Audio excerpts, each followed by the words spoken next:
Assalamualaikum warahmatullahi wabarakatuh. Yang terhormat Bapak Dr. Saring Suhendro, SE, MSI, AKTCA, dan Ibu Rona Majidah, SAK, MAK, selaku dosen pengampu mata kuliah akuntansi sektor publik. Pada kesempatan kali ini, kami dari kelompok 2 akan mempresentasikan materi mengenai akuntansi untuk Badan Layanan Umum Daerah BLUD. Di sini, saya Cantika Jasmine Azizah akan memandu jalannya presentasi ini.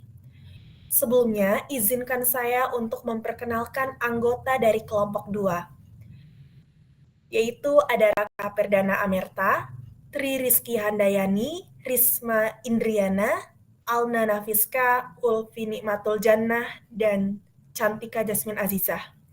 Materi pertama akan disampaikan oleh rekan saya. Oke, jadi di sini aku mau jelasin terkait dengan definisi BLUD. BLUD merupakan Badan Layanan Umum Daerah, yaitu sistem yang diterapkan oleh SKPD atau unit kerja di lingkungan pemerintah daerah untuk memberikan layanan publik berupa barang atau jasa tanpa berorientasi pada profit.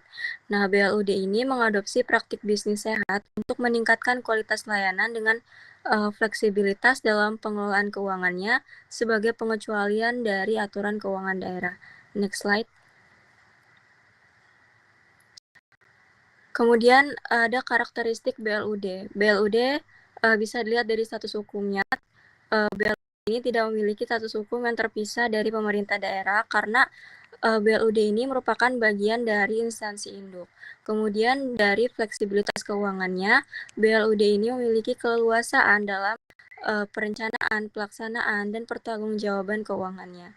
Kemudian dari orientasi pelayanannya, BLUD ini berfokus untuk meningkatkan layanan publik, bukan untuk mencari keuntungan. Kemudian dari jenis layanannya, BLUD ini melayani berbagai sektor publik seperti rumah sakit, lembaga pendidikan, dijalankan oleh SKPD atau unit kerja yang memenuhi syarat. Next slide.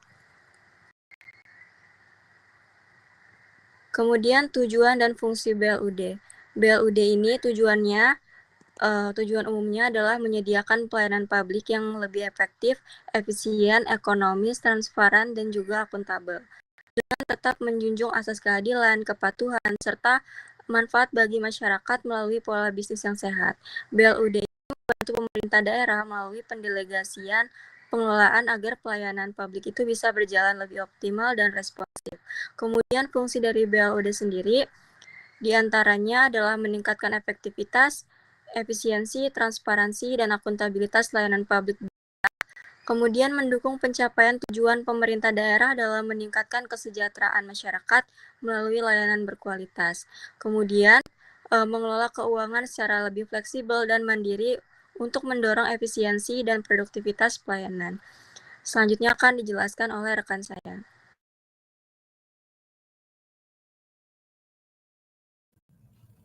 Baik, saya akan menjelaskan mengenai sistem akuntansi BLUD. Komponen laporan keuangan yang wajib disusun oleh BLUD berdasarkan PSAP nomor 13 adalah ada 7. Pertama, laporan realisasi anggaran (LRA), laporan perubahan saldo anggaran lebih (LPSAL), neraca, LO atau LAK atau laporan arus kas, LPE atau laporan perubahan ekuitas, dan yang terakhir catatan atas laporan keuangan (CLK). Nah, tahapan dalam sistem akuntansi BLUD ini mencakup proses-proses. Pertama, ada perencanaan keuangan, kedua pencatatan transaksi, pengendalian internal, yang ketiga, dan yang terakhir itu pelaporan keuangan. Next slide.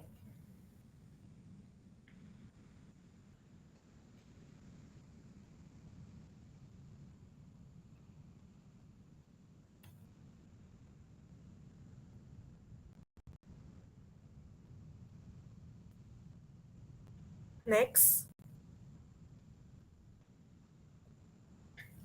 Kita masuk ke jenis kebijakan BLUD. Jenisnya, jenis kebijakan akuntansi BLUD ini ada 5 kebijakan.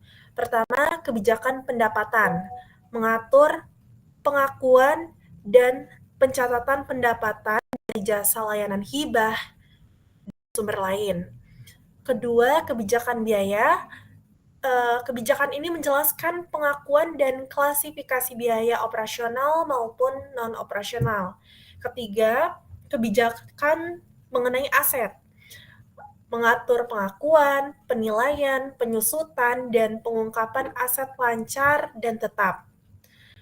Keempat, kebijakan kewajiban atau liabilitas, mengatur pencatatan utang jangka pendek dan panjang serta kewajiban lainnya pada kebijakan ini.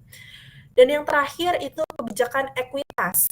Kebijakan ini mengatur perubahan dalam ekuitas akibat surplus atau defisit dan koreksi akuntansi.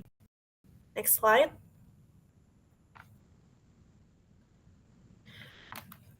Nah, untuk fungsi kebijakan akuntansi BLUD ini dapat dijadikan sebagai pedoman penyusunan laporan keuangan.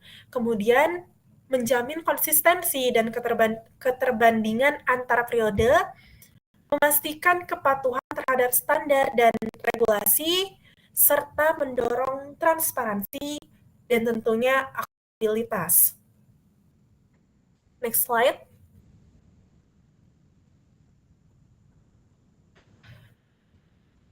Untuk penerapan kebijakan akuntansi BLUD ini, pertama, melalui penyusunan dokumen kebijakan akuntansi. BLUD wajib memiliki dokumen kebijakan akuntansi yang disusun sesuai dengan SAP dan PSAP berbasis akrual. Kedua, penetapan oleh pimpinan BLUD. Ini dimaksudkan dokumen ditetapkan secara formal sebagai pedoman resmi pencatatan dan pelaporan keuangan. Ketiga, dalam hal pengimplementasiannya, implementasi dalam sistem keuangan diterapkan melalui sistem akuntansi BLUD untuk mendukung pencatatan yang tertib dan akurat.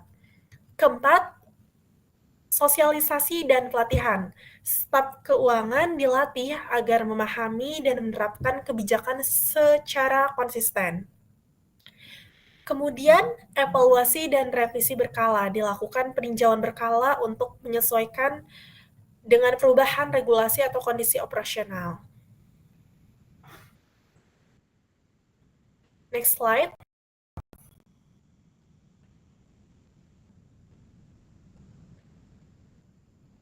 Untuk pendapatan BLUD akan disampaikan oleh rekan saya.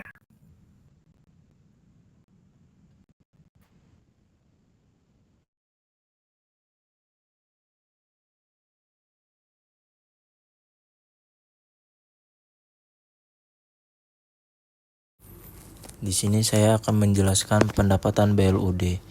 Yang pertama ada jenis pendapatan. Pendapatan BLUD berasal dari berbagai sumber dan dapat diklasifikasikan menjadi 3 bagian. Yang pertama, pendapatan jasa layanan. Pendapatan dari jasa layanan yang diberikan kepada masyarakat, contohnya ada layanan kesehatan, pendidikan, laboratorium, dan lain-lain. Yang kedua, pendapatan hibah. Dana yang berasal dari pihak lain, seperti pemerintah pusat, lembaga donor, atau pihak ketiga yang sifatnya hibah dan tidak mengikat. Yang ketiga, pendapatan lain-lain yang sah, termasuk hasil kerjasama dengan pihak ketiga, penjualan aset tidak tetap, atau pendapatan dari investasi.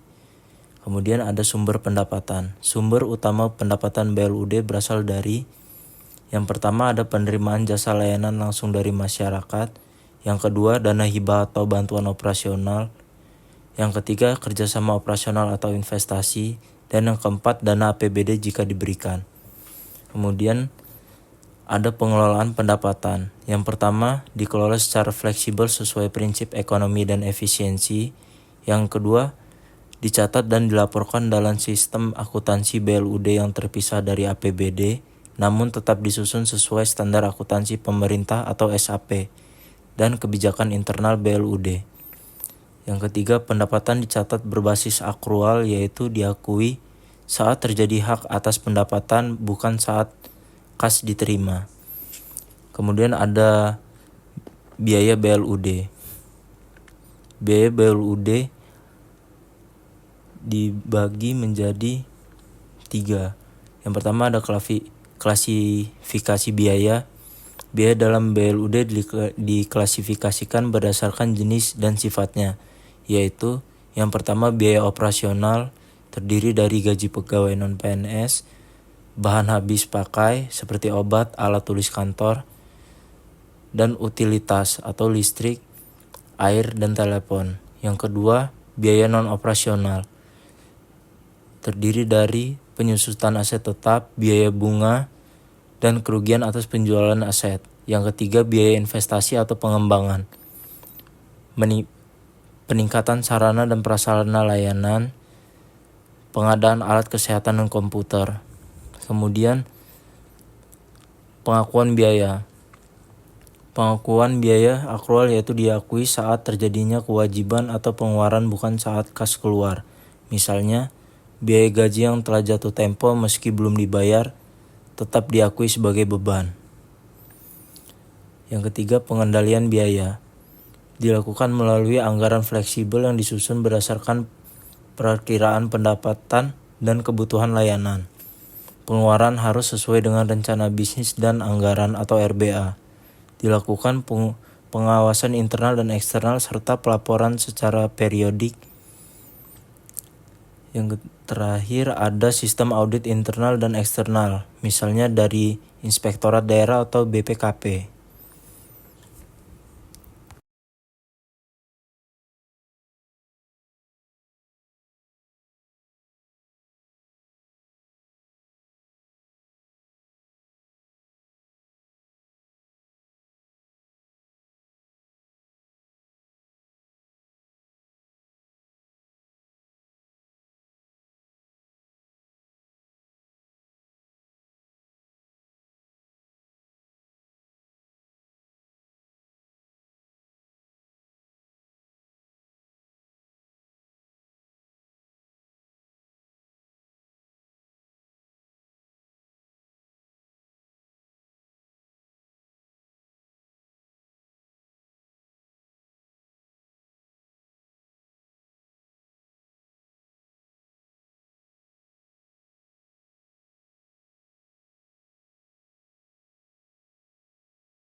Baik, saya akan melanjutkan presentasi untuk laporan keuangan BLUD. Yang pertama ini adalah laporan realisasi anggaran. Jadi, di laporan ini itu merupakan laporan yang memberikan informasi terkait jumlah anggaran yang direncanakan dan juga jumlah yang benar-benar terrealisasi, baik dari segi pendapatan maupun belanja yang sudah terjadi selama 1 tahun anggaran. LRA juga merupakan surplus atau defisit anggaran. Ini bisa kita lihat pada tahun 2023, total pendapatan yang diperoleh UPTD Puskesmas Margomulyo itu mencapai 1,9 miliar dari 1,912 miliar dari target sebesar 1,940 miliar dengan tingkat pencapaian sebesar 98,58%. Dan pendapatan ini berasal dari beberapa sumber, yaitu dari jasa layanan pemerintah, jasa layanan dari masyarakat, dan juga dana dari APBD atau APBN. Sementara itu untuk total belanja yang direalisasikan itu sudah mencapai 1,7 miliar dari target anggaran yang telah direncanakan, yaitu 1,8 miliar atau sudah setara dengan 90,68% realisasi.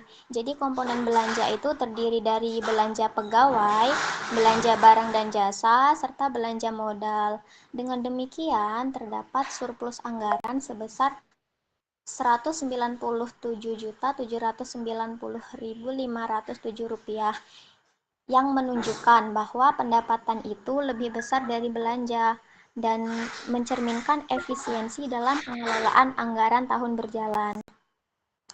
Next slide. Yang kedua adalah laporan perubahan saldo anggaran lebih. Jadi di LPSAL ini menunjukkan informasi terkait sisa anggaran pada tahun sebelumnya, yaitu dari saldo awal, juga sisa dari tahun berjalan atau SILPA. Dia berkontribusi terhadap saldo akhir anggaran lebih, yaitu dana yang masih dipakai untuk tahun-tahun berikutnya. Jadi laporan perubahan saldo anggaran lebih pada tahun 2023 ini menunjukkan bahwa UPTD Puskesmas Margomulyo itu membuka tahun anggaran dengan saldo awal sebesar Rp61.915.207 yang merupakan sisa dana dari tahun sebelumnya, yaitu dari tahun 2022. Jadi selama tahun berjalan itu kan terjadi penambahan sebesar Rp197.790.507. Itu berasal dari surplus anggaran atau SILPA yang ada pada tahun 2023. Dengan demikian, total saldo akhir yang dimiliki pada akhir tahun itu sebesar Rp259.705.714. Ini berarti ada sejumlah dana yang tersedia dan bisa dimanfaatkan untuk belanja di tahun anggaran selanjutnya, yaitu pada tahun 2024. Jadi keseluruhan laporan ini itu mencerminkan bahwa Puskesmas itu telah berhasil mengelola keuangan secara hemat dan bertanggung jawab. Next. Nah, yang selanjutnya adalah neraca.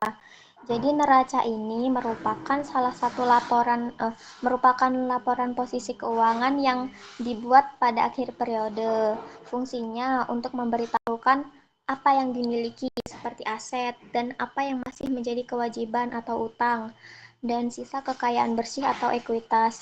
Inilah yang akan menggambarkan kesehatan keuangan pada suatu instansi.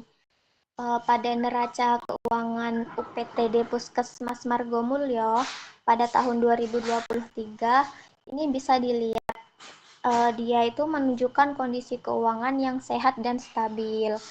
Bisa kita lihat dari total aset yang tercatat itu di sini sebesar 4,398 miliar yang terdiri dari aset lancar senilai 370 juta, meliputi kas, piutang, dan juga persediaan, serta aset tetap sebesar 4,2 miliar yang meliputi tanah, gedung, dan peralatan, dengan akumulasi penyusutannya sebesar 2 miliar.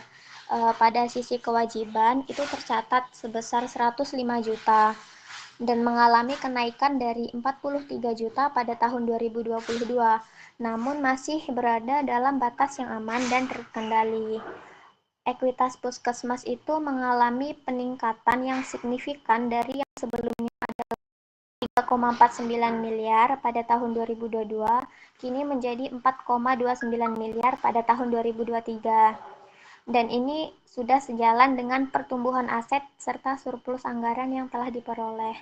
Jadi secara keseluruhan, neraca ini menunjukkan bahwa Puskesmas Margomulyo itu memiliki posisi keuangan yang sangat baik dengan aset dan ekuitas yang kuat serta kewajiban yang relatif kecil.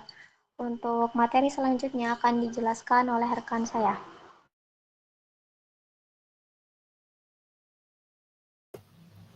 Baik, saya di sini akan menjelaskan lanjutan dari yang sebelumnya mengenai laporan operasional. Laporan operasional adalah laporan yang menyajikan informasi mengenai seluruh pendapatan dan beban yang terjadi selama satu periode laporan, baik yang berasal dari kegiatan operasional maupun non-operasional. Laporan ini mencerminkan kinerja keuangan BLUD dalam mengelola sumber daya ekonomi secara efisien dan efektif. Dalam laporan ini, pendapatan diakui saat hak atas pendapatan tersebut timbul, sedangkan beban diakui saat terjadi konsumsi atas sumber daya atau timbul kewajiban.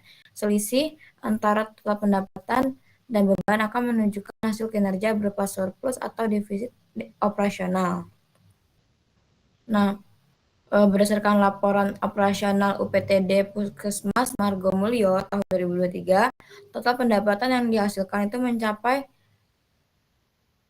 3 miliar sekian. Pendapatan ini terdiri dari beberapa komponen utama, yaitu pendapatan jasa layanan dari masyarakat sebesar 176.460.000, pendapatan jasa layanan dari entitas akuntansi atau BPJS Kesehatan sebesar 817.678.738,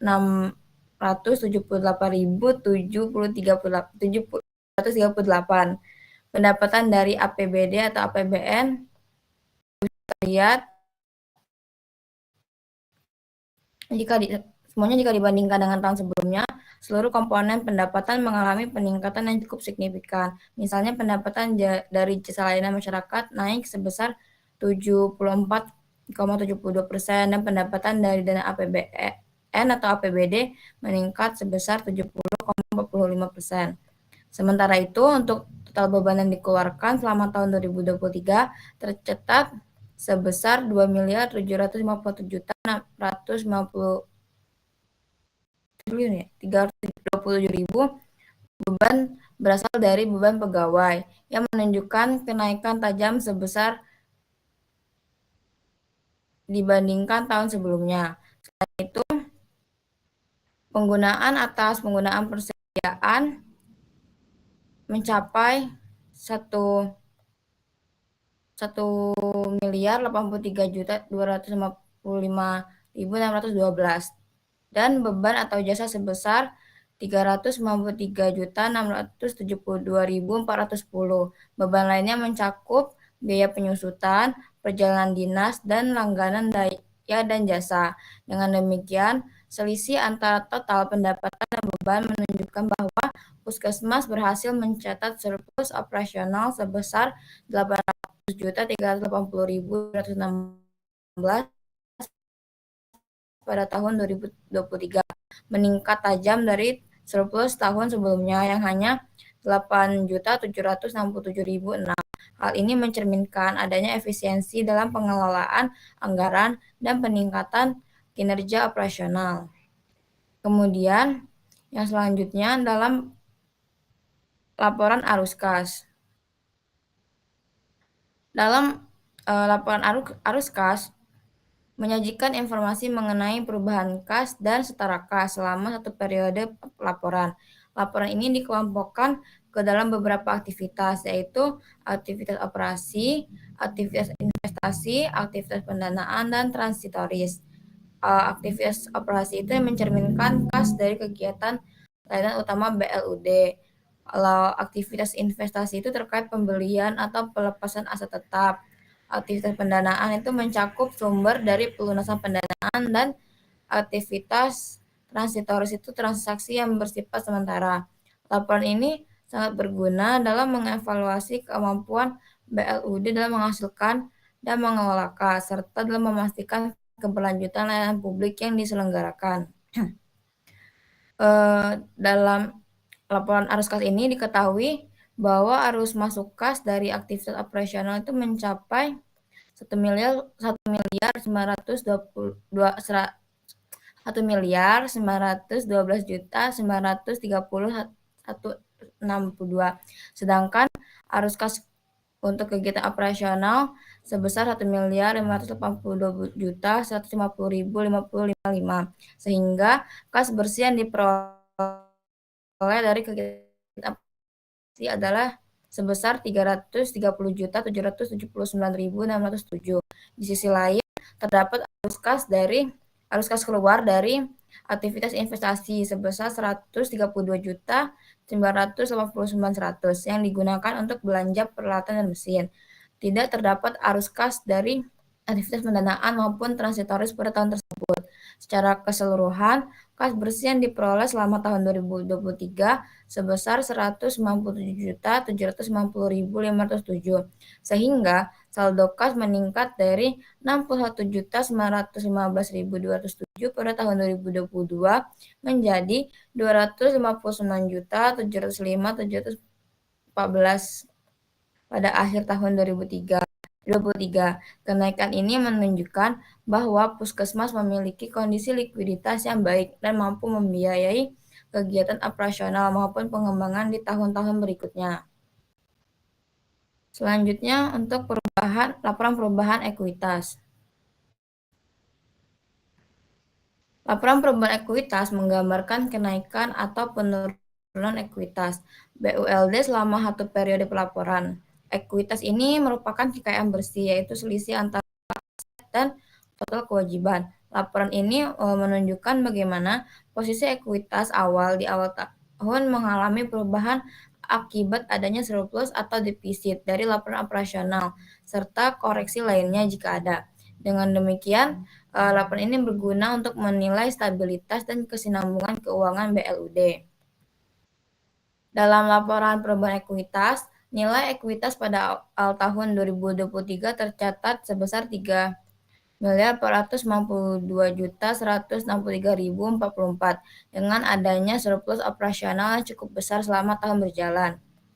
Maka ekuitas akhir pada tanggal 31 Desember 2023 meningkat juga. Artinya terdapat kenaikan ekuitas atau setara dengan 22,92% yang menunjukkan peningkatan kekayaan bersih BLUD selama 1 tahun. Kemudian selanjutnya akan disampaikan oleh rekan saya.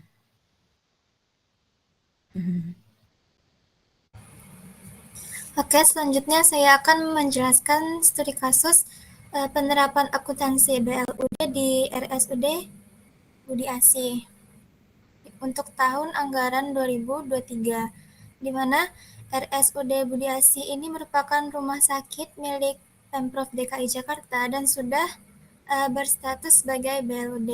Artinya, rumah sakit diberikan keleluasaan dalam mengelola keuangan secara mandiri sesuai dengan prinsip akrual dan aturan BLUD. Nah, untuk laporan realisasi anggarannya, pendapatan asli daerah atau PAD yang sah tercatat sebesar 196,4 miliar. Tapi belanja yang dilakukan mencapai 352 miliar. Jadi terjadi defisit anggaran sebesar 155,6 miliar. Nah, untuk menutup defisit ini digunakan saldo anggaran dari tahun sebelumnya sebesar 113,3 miliar. Tapi masih ada kekurangan pembiayaan anggaran atau silpa sebesar 42,3 miliar. Berikutnya laporan perubahan SAL. Di awal tahun 2023 itu RSUD Budi Asih punya saldo sebesar 131,5 miliar, tapi di akhir tahun angkanya turun drastis jadi negatif 42,3 miliar. Tapi perlu dicatat, khusus untuk dana BLUD-nya saja, saldo akhirnya masih positif, yaitu sebesar 32,4 miliar. Kemudian dari laporan operasional, total pendapatan operasional sepanjang tahun itu mencapai 200,4 miliar. Tapi karena beban operasionalnya jauh lebih tinggi, yaitu 351,4 miliar, maka rumah sakit ini mencatat defisit operasionalnya itu sebesar 162,9 miliar. Next.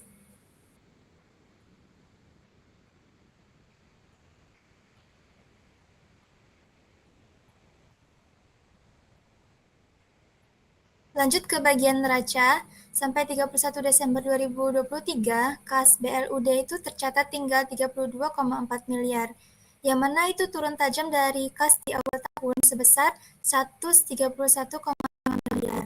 Selain itu, utang yang masih harus ditagih juga cukup besar, yaitu 33,7 miliar. Dari sisi arus kas, memang terjadi penurunan yang cukup drastis, di mana kas BLUD itu turun dari 131,5 miliar jadi 32,4 miliar karena pengeluaran atau belanjanya jauh lebih besar dari pendapatan yang masuk. Terakhir, ekuitas rumah sakit juga agak menurun, di mana di akhir tahun 2023 total ekuitas RSUD Budi Asih tercatat sebesar 222,3 miliar, lebih rendah dibandingkan tahun sebelumnya. Hal ini tentunya membatasi ruang gerak rumah sakit dalam pengembangan di masa depan. Next.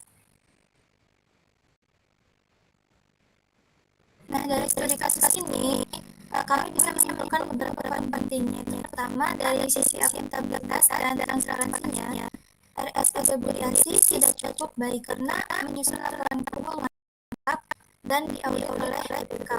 Kedua, rumah sakit ini juga memanfaatkan fleksibilitas BLUD dengan cukup optimal.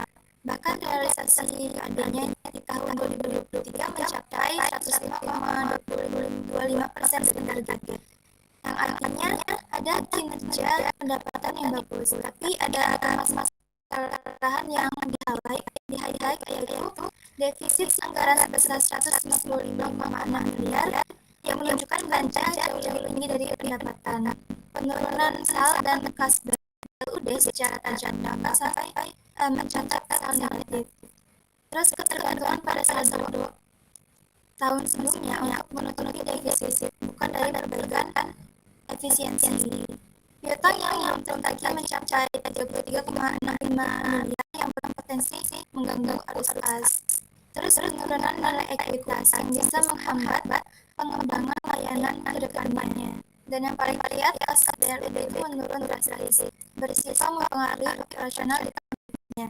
Nah, untuk memperbaiki kondisi keuangan, RSUD Budi Asih ini disarankan untuk dapat meningkatkan pendapatan dengan mencari sumber pendapatan baru dan menyesuaikan tarif layanan secara lebih tepat. Selain itu, pengeluaran perlu dikendalikan melalui perencanaan anggaran yang lebih realistis dan pemantauannya secara berkala supaya nggak terjadi defisit lagi. Rumah sakit juga perlu membenahi sistem penagihan utang agar kas tetap lancar dan tidak terganggu oleh tunggakan. Peningkatan kapasitas SDM di rumah sakit juga dalam keuangan sangat penting, misalnya kayak melalui pelatihan agar pengelolaan keuangan bisa berjalan lebih efektif dan sesuai dengan standar potensial BLUD. Next.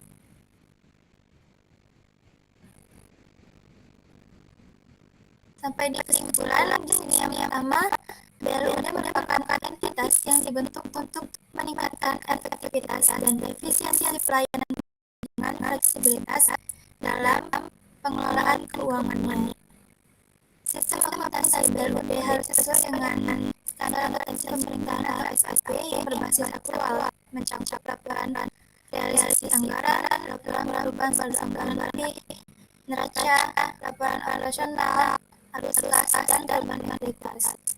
Pendapatan BLUD berasal dari jasa layanan, hibah, dan pendapatan lain-lain usaha yang harus dikelola secara transparan dan akuntabel.